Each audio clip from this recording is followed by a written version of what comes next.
How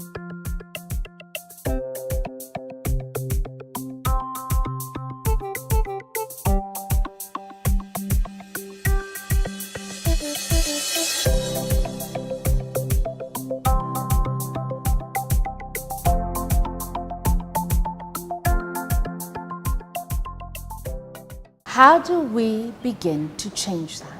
Through shows like this where you're highlighting and you say you believe your subject matter is interesting, so you're shining a spotlight. That's fantastic. I've created a platform called Dadasphere, which is for African women to be seen and to be heard. Our stories and our ideas. And the unfortunate thing with Africa is that a poor woman in a slum has a spotlight and she has a microphone in front of her.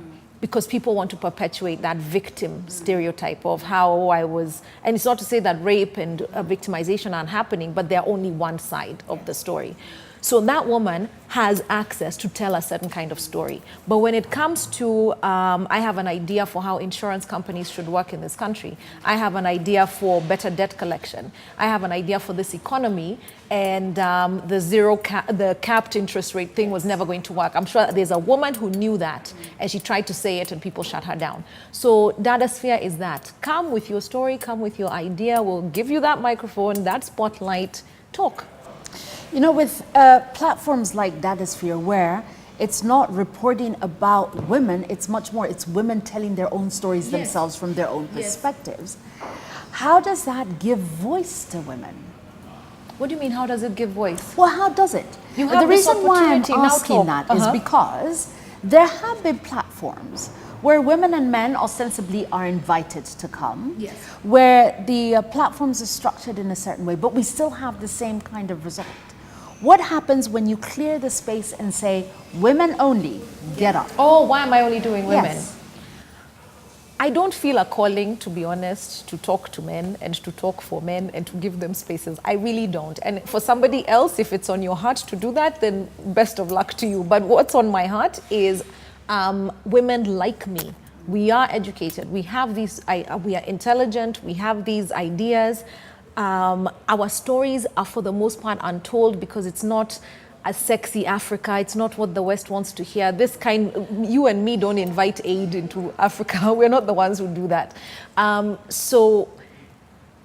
think putting that microphone and telling this woman you will be treated with respect. You will also be handheld so that you can tell your story the best way, because I have, over 10 years of media experience in broadcast and in print and whatever, so I actually know how to move on stage and how to light you well, so all the other noise disappears and it's just your brilliance that comes forward.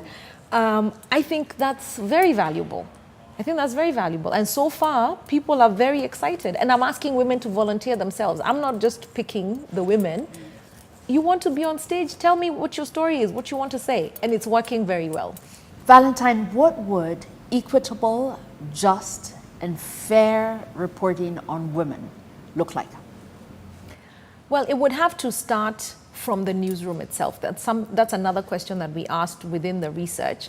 And before I get into that, let me just say this research is not just a Kenyan thing. It was focused here, but UN Women has been carrying out, I found this out later, their own global research that they release every 5 years. And the results actually showed that Kenya is doing better than a lot of other countries in the world. So let's even start by saying that. And yet and still, there isn't a single newsroom in this country that has an expert on women's issues. So when you look at something like, right now, deforestation is a big deal, right? Cape Town is running out of water. Kenya, it's been unseasonably hot. This is the second year of drought. What is the cause of this? And you look at it, it's deforestation. Who's the number one person who's affected by deforestation? It's a woman.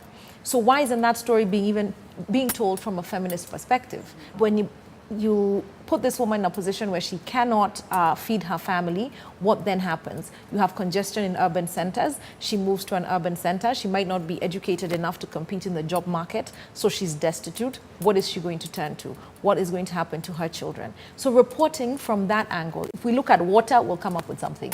If we look at how banks lend, we're going to come up with a feminist perspective. So to me, equitable means having experts within those rooms to ask the questions. And when you tell a story, tell it from What's going to happen to men? What's going to happen to women? What's going to happen to children? What are we doing to the family structure?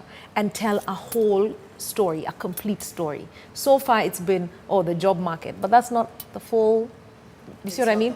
Yes, and that's why we need more women in those newsrooms, but not just because you have the biological parts, you know that what the feminist conversation is. You don't. You need an expert in how things affect women. And the University of Nairobi offers a degree in women's studies. So why aren't these women in the room, in the newsroom? Yeah. When you look at Dadasphere, where do you see it ultimately? What's the goal? The goal is, I want a Dadasphere on in every single country on this continent. I want to hear from you if you're in Burkina Faso. I want to hear your story if you're in Nigeria. I want to hear from you everywhere. Whether you're Muslim, whether you're light-skinned, whether you're dark-skinned, short, tall, blah, blah, whatever it is, wherever you come from, as long as you're an African woman, I want to hear your story. That's it. So I'm going to need help because I of course cannot be in Lagos and Accra and Nairobi and Joburg and Maputo. I can't be everywhere. So I'm hoping to build a network of women and for people to apply for the Dadasphere license and say, I want to have a Dadasphere here. And then I tell you, these are the terms and conditions. Go ahead, have your own event. Well, you know, Valentine, some of your potential licensees are probably actually watching so that we can tell more of those stories. Yes. Love that. More of the stories. More stories about women, by women, for men and women. So that at some point, women can show up in the media, in the stories that we tell, as humans, as contributors to our economy, as contributors to our societies, but mostly as human beings, not as a subset. Because if we are indeed 51% of the population, if we are feeding, running businesses, innovating, inventing, growing our countries, then why isn't that entire story being told? Maybe it should. At least it starts here. And it starts with stories like those on Dadasphere. You can find the results of the research that Valentine Njoroge undertook on the link below. You can also find out more about Dadasphere and how you can participate on the link below as well.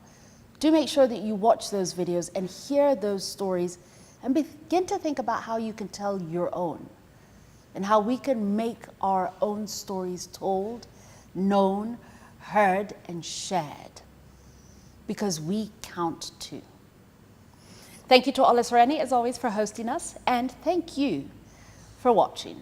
This is Makeda, stories about phenomenal women in STEM, in service, and in business.